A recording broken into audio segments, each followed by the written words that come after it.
Mumbai Indians और Gujarat Titans के बीच हुआ यह मुकाबला जबरदस्त रोमांच से भरा रहा। पहले गुजरात के बल्लेबाजों ने टहलका मचाया। साई सुदर्शन, शुभमन गिल और जोस बटलर की धमाकेदार पारियों ने मुंबई को पूरी तरह बैकफुट पर धकेल दिया। ऐसा लग रहा था कि मैच पूरी तरह गुजरात के नाम रहेगा, लेकिन फिर आया सूर्य कुमार यादव का तूफान। सूर्या ने अकेले दम पर मुंबई को वापसी दिलाई और आखिरी ओवरों में मैच ने ऐसा मोड़ लिया कि सबकी सांसें थम गईं। जी हां, इस वीडियो में हम आपको इस रोमांचक मैच की पूरी हाइलाइट्स बताएंगे, तो इस वीडियो को अंत तक जरूर देखिए। और अगर आपको भी ये मैच पसंद आया हो तो वीडियो को एक लाइक जरूर करें। दोस्तों, मुंबई और गुजरात के बीच ये रोमांचक मुकाबला नरेंद्र मोदी स्टेडियम में खेला गया। टॉस जीतकर मुंबई के कप्तान हार्दिक पांड्या ने पहले गेंदबाजी करने का फैसला किया।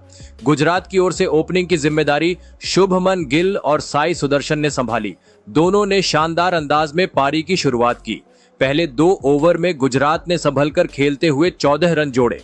मुंबई के गेंदबाजों ने शुरुआती ओवरों में दबाव बनाने की कोशिश की, लेकिन तीसरे ओवर में साई सुदर्शन ने ट्रेंट बोल्ट के खिलाफ आक्रामक रुख अपनाया। उन्होंने बोल्ट की गेंदों पर लगातार 2 बेहतरीन चौके लगाए। ये शुरुआत गुजरात के लिए महत्वपूर्ण थी, क्योंकि एक मजबूत ओपनिंग स्टैंड किसी भी मैच में जीत की नींव रख सकता है। चौथे ओवर में दीपक चहर ने अपनी सटीक गेंदबाजी का जलवा दिखाया। उन्होंने कसी हुई लाइन और लेंथ के साथ गेंदबाजी करते हुए सिर्फ 5 रन ही खर्च किए। इससे मुंबई को थोड़ी राहत मिली, लेकिन गुजरात के बल्लेबाजों के इरादे कुछ और ही थे। 5वें ओवर में जब मुजीबुर रहमान गेंदबाजी करने आए तो गिल और सुदर्शन ने उनके खिलाफ आक्रमण छेड़ दिया। पहली 2 गेंदों पर ही साई सुदर्शन ने जबरदस्त शॉट्स खेले। पहली गेंद पर चौका और दूसरी पर शानदार छक्का जड़ दिया। मुजीबुर रहमान इस हमले से थोड़े दबाव में आ गए, लेकिन गिल और सुदर्शन के इरादे और मजबूत होते गए। 5वीं गेंद पर गिल ने भी शानदार चौका जड़कर ओवर में कुल 15 रन जोड़े। ये ओवर पूरी तरह से बल्लेबाजों के नाम रहा, जिससे गुजरात की पारी को जबरदस्त रफ्तार मिली। इस बेहतरीन शुरुआत के बाद गुजरात के बल्लेबाजों का आत्मविश्वास बढ़ गया था। मुंबई के गेंदबाज लगातार नई रणनीतियों पर चर्चा कर रहे थे, लेकिन गिल और सुदर्शन की जोड़ी किसी भी तरह की रुकावट को पार करने के लिए तैयार दिखी। छठे ओवर की शुरुआत में शुभमन गिल का बल्ला फिर गरजा। उन्होंने दीपक चहर की गेंदबाजी पर शानदार अंदाज में एक छक्का और एक चौका जड़ दिया। इस आक्रामक खेल के चलते गुजरात ने पावर प्ले के 6 ओवरों में बिना कोई विकेट गंवाए 66 रन बना लिए। ये एक जबरदस्त शुरुआत थी, जिसने टीम को मजबूत स्थिति में पहुंचा दिया। गुजरात के फैंस खुशी से झूम रहे थे, जबकि मुंबई के गेंदबाजों के माथे पर चिंता की लकीरें साफ दिख रही थीं। हालांकि पावर प्ले के बाद मुंबई की टीम ने वापसी करने का मन बना लिया। 7वें ओवर में खुद कप्तान हार्दिक पांड्या ने गेंदबाजी का जिम्मा संभाला। उन्होंने अपनी कसी हुई लाइन और लेंथ से बल्लेबाजों को बांध दिया और सिर्फ 5 रन दिए। ये ओवर मुंबई के लिए राहत लेकर आया, क्योंकि गुजरात की रफ्तार थोड़ी थम गई थी। इसके बाद 8वां ओवर लेकर आए मिशेल सैंटनर, जिन्होंने अपनी फिरकी से बल्लेबाजों पर दबाव बना दिया। सैंटनर ने केवल 4 रन दिए, जिससे गुजरात की टीम पर दबाव बढ़ने लगा। इस दबाव का असर 9वें ओवर में दिखा, जब हार्दिक पांड्या ने अपनी कप्तानी का जादू बिखेरा। ओवर की तीसरी गेंद पर उन्होंने शुभमन गिल को फंसाया। ये एक छोटी गेंद थी, जो गिल के लिए बिल्कुल सही बैठी। उन्होंने इसे खींचकर खेलना चाहा, लेकिन गेंद सीधा डीप स्क्वायर लेग पर खड़े नमन धीर के हाथों में चली गई। हार्दिक पांड्या ने एक बार फिर साबित कर दिया कि जब भी टीम को ब्रेक थ्रू की जरूरत होती है, वो सामने आते हैं। उनके इस विकेट से मैच में रोमांच बढ़ गया, क्योंकि गिल शानदार फॉर्म में थे और 38 गेंदों में 27 रन बनाकर टीम को अच्छी शुरुआत दिला चुके थे। गिल के आउट होने के बाद क्रीज पर जोस बटलर आए। बटलर ने आते ही अपने इरादे साफ कर दिए और मिशेल सैंटनर की गेंदबाजी पर हमला बोल दिया। उन्होंने सैंटनर की पहली ही गेंद पर शानदार छक्का जड़ा और फिर अगली ही गेंद पर चौका मारकर स्टेडियम में गूंज पैदा कर दी। ये पारी अब दिलचस्प मोड़ पर आ गई थी। मुंबई की टीम एक विकेट लेकर वापसी की कोशिश कर रही थी, लेकिन बटलर की आक्रामक शुरुआत ने उनके इरादों को चुनौती दे दी। जोस बटलर शानदार अंदाज में बल्लेबाजी कर रहे थे। जैसे ही उन्होंने क्रीज पर कदम रखा, गुजरात की पारी में एक नई ऊर्जा आ गई। हर ओवर में बाउंड्री बटोरते हुए उन्होंने टीम की रणगति को तेज कर दिया। पावर प्ले के बाद गुजरात की रणगति थोड़ी धीमी पड़ गई थी, लेकिन बटलर ने आते ही इसे फिर से गति दी। उनकी आक्रामक बल्लेबाजी ने मुंबई के गेंदबाजों पर दबाव बनाना शुरू कर दिया और गुजरात की पारी फिर से पटरी पर लौटने लगी। 11वें ओवर में गुजरात ने अपने 100 रन पूरे कर लिए। इस समय तक साई सुदर्शन संभल कर खेल रहे थे, जबकि बटलर हर ओवर में आक्रामक शॉट्स खेलकर तेजी से रन जुटा रहे थे। दोनों बल्लेबाजों की ये जोड़ी संतुलन बनाए हुए थी। एक छोर से सुदर्शन टीम को स्थिरता प्रदान कर रहे थे, तो दूसरी ओर बटलर अपने विस्फोटक अंदाज से स्कोरबोर्ड को तेजी से आगे बढ़ा रहे थे। 14वें ओवर में दोनों के बीच 50 रनों की साझेदारी पूरी हो गई। ये गुजरात के लिए एक महत्वपूर्ण पड़ाव था, क्योंकि इस साझेदारी ने टीम को एक मजबूत स्थिति में पहुंचा दिया था। लेकिन इसी ओवर में मुंबई ने वापसी करते हुए एक बड़ा झटका दिया। मुजीबुर रहमान ने अपने जादुई स्पिन से गुजरात को तगड़ा झटका देते हुए बटलर का बेशकीमती विकेट झटक लिया। मुजीब ने एक फुल लेंथ गेंद फेंकी जो ऑफ स्टंप के बाहर थी। बटलर ने इस पर बड़ा शॉट खेलने की कोशिश की, लेकिन गेंद बल्ले के बाहरी किनारे से टकराकर सीधा विकेटकीपर रिकलटन के दस्तानों में चली गई। ये एक तेज तर्रार कैच था जिसे रिकलटन ने शानदार तरीके से लपक लिया। बटलर 24 गेंदों में 39 रनों की धमाकेदार पारी खेलकर पवेलियन लौट गए। उनकी इस पारी में 5 चौके और एक छक्का शामिल था। गुजरात के लिए ये झटका बड़ा था, लेकिन उन्हें अब आगे की रणनीति पर ध्यान देना था। बटलर के आउट होने के बाद शाहरुख खान बल्लेबाजी करने आए। सभी की नजरें अब साई सुदर्शन पर थीं, जो अब तक संयम से खेलते हुए टीम को मजबूत स्थिति में लेकर आए थे। 15वें ओवर में साई सुदर्शन ने अपनी शानदार बल्लेबाजी का जलवा दिखाते हुए 33 गेंदों में अर्धशतक पूरा कर लिया। उनका ये अर्धशतक गुजरात टाइटंस के लिए बेहद अहम था, क्योंकि उन्होंने एक छोर संभालते हुए टीम को स्थिरता दी थी। अब ये जरूरी था कि वो अपनी गियर बदलकर और आक्रामक खेल दिखाएं, क्योंकि अभी कई बड़े बल्लेबाज का आना बाकी था।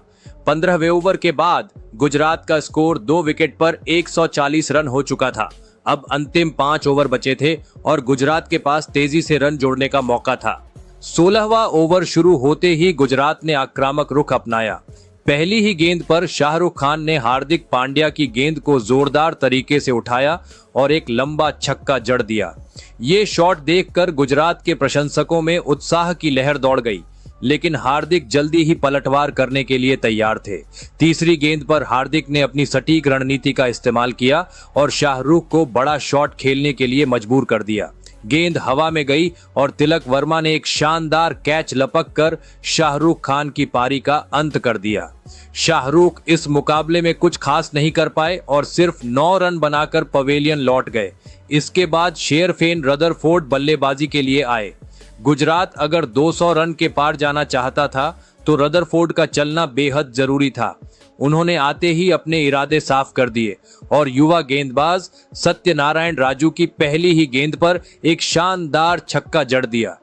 अगली ही गेंद पर साई सुदर्शन ने भी इसी अंदाज में छक्का मार दिया, जिससे ओवर में कुल 19 रन जुड़ गए। ये ओवर गुजरात के लिए बेहद फायदेमंद साबित हुआ और टीम की रणगति फिर से तेज हो गई। 18वें ओवर में गेंदबाजी की जिम्मेदारी ट्रेंट बोल्ट ने संभाली। ओवर की पहली ही गेंद पर रदरफोर्ड ने एक और करारा छक्का जड़ दिया, जिससे मुंबई की टीम थोड़ी दबाव में आ गई। लेकिन इसके बाद बोल्ट ने अपने अनुभव का शानदार इस्तेमाल किया। उन्होंने अगली 5 गेंदों पर एक भी बाउंड्री नहीं दी और ओवर की आखिरी गेंद पर एक जबरदस्त यॉर्कर डालकर सेट बल्लेबाज साई सुदर्शन को LBW आउट कर दिया। साई सुदर्शन ने 41 गेंदों में शानदार 63 रन बनाए, जिसमें 4 चौके और 2 छक्के शामिल थे। उनकी इस पारी ने गुजरात को मजबूत स्थिति में पहुंचा दिया था, लेकिन उनका विकेट गिरते ही मुंबई ने वापसी के संकेत दे दिए। 19वां ओवर दीपक चहर लेकर आए और गुजरात को 200 के पार जाने के लिए 21 रन की जरूरत थी। लेकिन ओवर की पहली ही गेंद पर नया बल्लेबाज राहुल टेवटिया बिना कोई गेंद खेले ही रन आउट हो गए। हार्दिक पांड्या ने शानदार डायरेक्ट हिट मारकर उन्हें पवेलियन वापस भेज दिया। इसके बाद अगली ही गेंद पर चहर ने रदरफोर्ड को भी चलता कर दिया। रदरफोर्ड ने लॉन्ग ऑफ के ऊपर से बड़ा शॉट लगाने की कोशिश की, लेकिन गेंद सीधे मिशेल सैंटनर के हाथों में चली गई। मुंबई अब गुजरात को 200 से नीचे रोकने की पूरी कोशिश कर रही थी।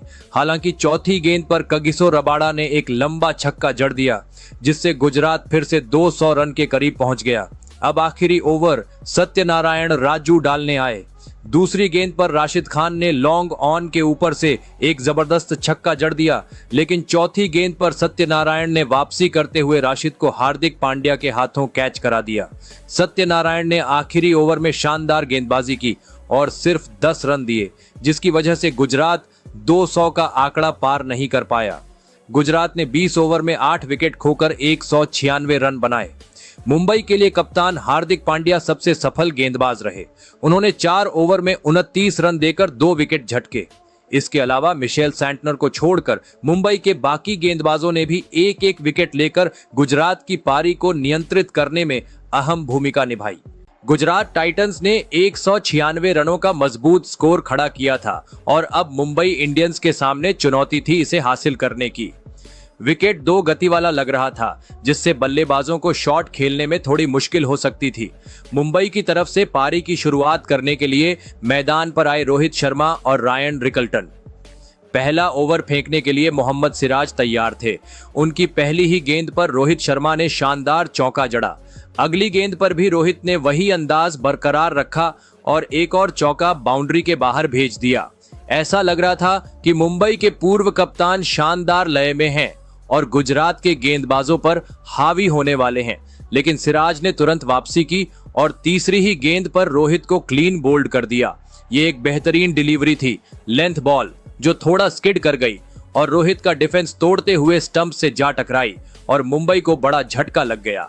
रोहित 4 गेंदों में 8 रन बनाकर पवेलियन लौट गए।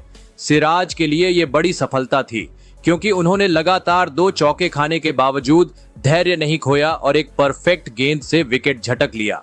अब तीसरे नंबर पर तिलक वर्मा बल्लेबाजी के लिए उतरे। मुंबई को एक तेज शुरुआत की जरूरत थी और तिलक ने आते ही अपने इरादे साफ कर दिए। दूसरे ओवर में उन्होंने कगिसो रबाड़ा की गेंदों पर हमला बोल दिया। लगातार 3 गेंदों पर 2 चौके और 1 गगनचुंबी छक्का जड़कर उन्होंने दबाव कम कर दिया। मुंबई को एक मजबूत साझेदारी की जरूरत थी और तिलक का ये आक्रामक रवैया टीम के लिए फायदेमंद साबित हो सकता था। हालांकि गुजरात के गेंदबाजों ने जल्द ही लय पकड़ ली और मुंबई की रणगति को धीमा करने लगे।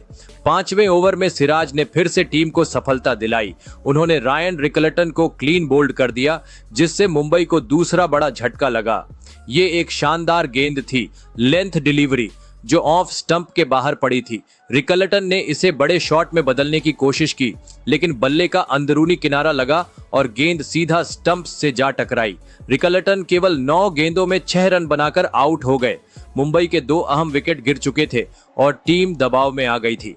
अब मैदान पर आए सूर्य कुमार यादव, उनके ऊपर टीम को संभालने की जिम्मेदारी थी और उन्होंने आते ही अपने ट्रेडमार्क अंदाज में खेलना शुरू कर दिया। सिराज की ही गेंद पर उन्होंने शानदार अंदाज में एक लंबा छक्का जड़ दिया। मुंबई इंडियंस के लिए 117 रनों का लक्ष्य हासिल करना आसान नहीं था और पावर प्ले में उनका प्रदर्शन भी उम्मीद के मुताबिक नहीं रहा। 6 ओवर की समाप्ति तक मुंबई ने 48 रन बनाए, लेकिन इसके लिए उन्होंने 2 बड़े विकेट गंवा दिए थे। अब मुंबई को संभल कर खेलना था और उनके पास तिलक वर्मा और कप्तान सूर्य कुमार यादव जैसे शानदार बल्लेबाज थे जो पारी को पटरी पर ला सकते थे। पावर प्ले खत्म होने के बाद गुजरात टाइटंस के गेंदबाजों ने और कसी हुई गेंदबाजी शुरू कर दी। हर गेंदबाज ने अनुशासित लाइन और लेंथ के साथ गेंदबाजी की, जिससे मुंबई के बल्लेबाजों के लिए बाउंड्री निकालना मुश्किल हो गया। हर डॉट बॉल के साथ दबाव बढ़ता जा रहा था। मुंबई को अब एक आक्रामक पारी की जरूरत थी, नहीं तो गुजरात की पकड़ और मजबूत हो सकती थी। 8वां ओवर शुरू हुआ और गेंद ईशांत शर्मा के हाथों में थी। मुंबई को बड़ी हिट्स की सख्त जरूरत थी और सूर्य कुमार यादव को इसका पूरा एहसास था। पहली कुछ गेंदों में सावधानी बरतने के बाद सूर्या ने ईशांत की गेंद को शानदार ढंग से चौके के लिए भेज दिया। फिर अगली ही गेंद पर सूर्या ने गेंद को शानदार छक्के के लिए भेज दिया। सूर्या के इस आक्रामक अंदाज से गुजरात के गेंदबाजों पर दबाव बढ़ने लगा। 9वां ओवर आया और इस बार सूर्या ने एक और खूबसूरत चौका जड़ा। ये शॉट दिखा रहा था कि सूर्या पूरी तरह लय में आ चुके हैं और अब मुंबई की पारी को नई दिशा देने के लिए तैयार हैं। दूसरी तरफ तिलक वर्मा भी धैर्य के साथ खेल रहे थे और स्ट्राइक को रोटेट कर रहे थे, जिससे मुंबई को अतिरिक्त मदद मिल रही थी। जैसे जैसे ओवर आगे बढ़ते गए, तिलक और सूर्या के बीच अच्छी समझदारी बनने लगी। वो सिंगल डबल लेकर रणगति को बनाए रख रहे थे और मौके मिलने पर बाउंड्री भी निकाल रहे थे। 10वें ओवर तक आते आते दोनों ने 34 गेंदों में अपनी 50 रनों की साझेदारी पूरी कर ली। सूर्या और तिलक की ये जोड़ी गुजरात के गेंदबाजों के लिए सिरदर्द बन रही थी।